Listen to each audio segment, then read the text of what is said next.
আল্লাহ পাকের কথা, মানুষ যখন ঘুমাইতে যায় আল্লাহ পাক বলেন, বান্দা যখন তুমি ঘুমাও আমার একজন ফেরেশতা তোমার পাশে আমি দাঁড়া করাই দেই। বলেন সুবহানাল্লাহ। বান্দা তুমি ঘুমাবে যাতে তোমার ঘুমে ডিস্টার্ব না হয়, তুমি শান্তিতে ঘুমাতে পারো। এই জন্য আমি একজন ফেরেশতা তোমার জিম্মা পাহারাদার হিসাবে দাঁড় করিয়ে দিই,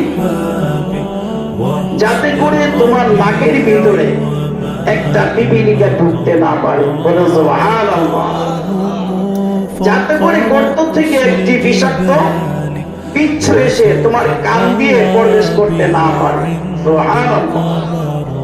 যাতে করে গর্ত থেকে, জঙ্গল থেকে, বন থেকে একটি বিষাক্ত সাপ এসে তোমাকে ধ্বংস করতে না পারে। এই জন্য আমি একজন জিম্মাদার ফেরেশতা তোমার নিযুক্ত করে দিই, যাতে তুমি শান্তিতে ঘুমাতে পারো। বলেন সুবহানাল্লাহ। তিনি কে? তিনি কে? একটু জবান খুলে বলি, তিনি কে?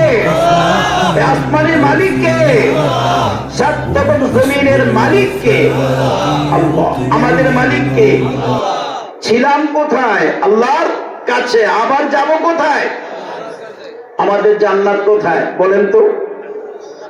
আসমানের উপরে। আমাদের জান্নাত কোথায়? আর জাহান্নাম জমিনের নিচে।